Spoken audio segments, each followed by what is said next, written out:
Man, do I miss when the MCU used to put out good movies. Let's talk about it.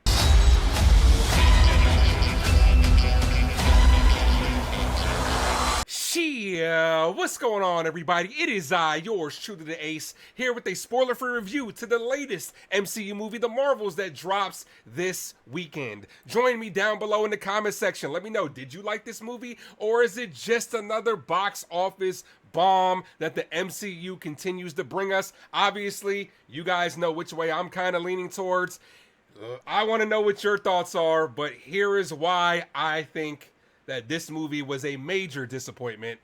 Let's get into it. All right, so going into this movie, I was actually very excited to see this movie. Don't believe me? Go check out my 2 trailer reactions I did to the Marvels trailers.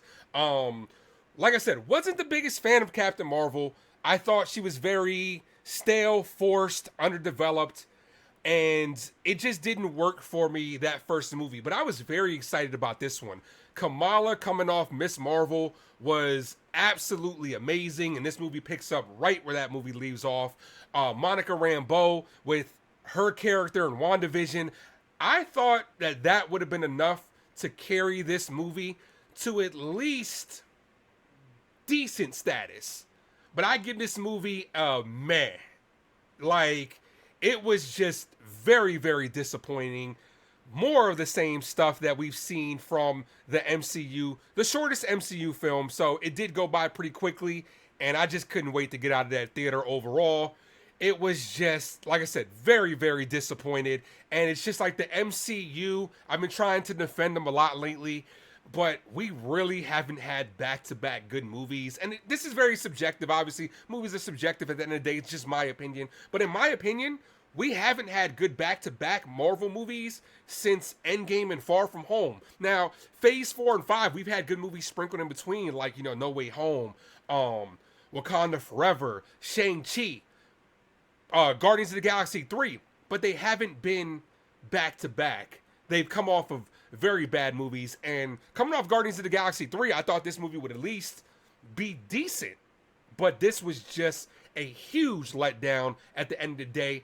And it's got me a little concerned as far as the direction that Marvel's going into. But like I said, I just wish this movie was better. But I didn't completely hate this movie. Best part, hands down, Iman Vellani as Miss Marvel. She absolutely steals the show. She is the movie. If you haven't seen her in Miss Marvel, go check her out. This movie picks up right where Miss Marvel leaves off. And it works best when it tells the story through her. She's fun, charming, witty, adorable. And like I said, she is the best part about this movie. The perfect personification of a actual Marvel fangirl, and it translated well to the big screen with her being a stan for Captain Marvel. And I thought it was going to be overdone, but I think they found the perfect mesh, and it just worked. Also, her family was great in this movie. The things that made the show Miss Marvel so great are in this movie. The family dynamic adds to the heart, and I wish we had more of that going into this. Also, a lot of heart with the Monica Rambeau character, with her backstory that ties into Captain Marvel with her mom, just added so much heart. And I wish that this movie would have been more driven on that instead of what we actually got. Another good part about this movie was the end. Obviously not the end of it, but that was good too. But what we got at the end was really entertaining. The cameo, who shows up at the end, not gonna say who it was, but it was very entertaining. It was very funny. The way it paralleled previous MCU films, that was very entertaining. And the mid-credit scene, there's no end credit scene, so don't stick around. Was very pivotal to what direction they are gonna go to. It was such a great scene, and it just sucks that those 2 moments are going to be hindered by such a terrible movie. People are going to talk about that stuff more than they're going to talk about this movie. All right, now let's get into what I didn't like about this movie. Where this movie fails, in my opinion, is, like I said, it's good when it tries to be a Miss Marvel sequel, but it's bad when it tries to be a Captain Marvel sequel for multiple reasons. Brie Larson, once again, just doesn't do it for me. Very stale, emotionless, with no character development. Brie Larson is a good actress. I've seen her in good things. I've seen her in other things, and she was good in. But it just doesn't work for me as Captain Marvel. It's not written well for her at all, and it's just not working already. This is her, what, third appearance, Captain Marvel, Endgame, and then now this, and it's just that's 3 out of 3 misses for me. And as far as the plot, when it comes to a Captain Marvel sequel, what I mean is this movie feels incomplete because it feels like there was supposed to be another movie before this. Like it felt like there should have been another setup movie because the direction that they go with the plot for Captain Marvel, like we see her against the antagonist, but they briefly, when I say briefly, like maybe like within a flashback, show us why the antagonist is doing what she is doing to, you know what I'm saying, to combat these protagonists.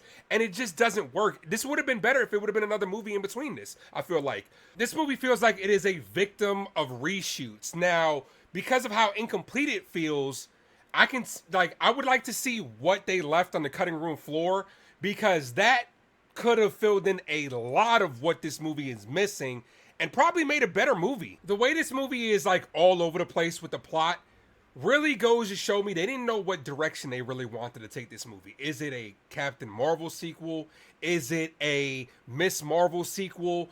It's kind of all over the place. It's like they took multiple different ideas and just glued them all together. And that's what I say, it might be a victim of reshoots. And I would have loved to see what they actually had. Instead, we get this mess of a movie that's kind of all over the place. First half of the movie, I enjoyed it when it was a Miss Marvel sequel where you saw Kamala, her family, the Bangle, and then it switches tones by becoming a Captain Marvel sequel, but it feels incomplete because it's not set up properly, and it introduces the antagonist and then kind of adds the side stuff popping up all over the place that's resolved really quickly. Like, oh, this just popped up. Oh, let's just resolve this really quickly. And it feels like side quest on a DLC. Then the main stuff goes back into like some of the stupidest stuff that I've seen from an MCU movie. One of them is like a partial musical movie that is immediately followed by genocide. And then the second part, you know, no spoilers, it's just like a form of transportation. And both of those bits were just, I get it. I understand. It's humorous to some people. It's supposed to be goofy. But it just comes off as so stupid. And when you see what I'm talking about, you'll understand what I mean. Also, this movie could have been better if it was a Disney Plus series, because it would have gave you more time to, running at about 90 minutes, the shortest MCU film to date, you could have had more time to flesh out these characters and give characters like Captain Marvel more character development, especially with her relationship with Monica Rambeau and the developing relationship that she is having with Kamala. I feel like that would have worked better on screen, and it would have gave us an opportunity to see more emotion from her, which is what this movie lacks. Like, with no spoilers and stuff like that, like there are things I can tell you guys to really make you understand what I'm trying to say. But it's just not working with her. And like I said, it doesn't work well when it's trying to tell the story through her. Also, the villain, very forgettable villain. Probably one of the worst MCU villains that we're probably going to have. Not even because it's written bad, but just because of how forgettable she is. She just didn't feel like a real threat, in my opinion, to the Marvels. Normally the thing that Marvel usually gets right is the villains with virtue, where you could actually feel the villain side of it. And it's hard to feel her side of it because of the writing, and she has no depth. Mostly because of the exposition. And it goes back to, there should have been another setup movie that sets this one up, and we could have felt for this character a lot more. But because the majority of the story's told from a, you know, quick flashback, it's hard to relate to that. And they just failed in this character. She's basically like a non-threatening Ronan the Accuser meets the forgettableness of Malachi from Thor Dark World.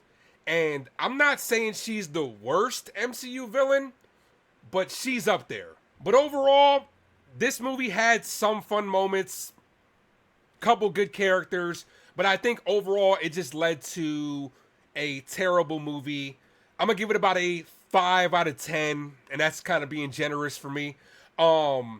it just doesn't do it for me. I hope you guys enjoyed it. With the direction that Marvel's been going in as of lately, hopefully, now that the writer's strike is over, we start getting some good content. Because, like I said, in my opinion, we haven't had good back-to-back movies since Phase 3, and we're already in Phase 5. So, I'm usually a big advocate of the MCU and defending it, but now I'm starting to get a little worried because of the content that we are getting. Thank goodness for, shows like Loki that are bringing up the MCU, which look out for that finale I'll be doing tonight as well. But I appreciate you guys for watching, man. You guys are the best. Make sure you guys hit that like and subscribe for more comments, for more content, I should say, just like this. Appreciate you guys. As always, thank you for tuning in to Ace Avenue. I am yours truly, the Ace. Adios.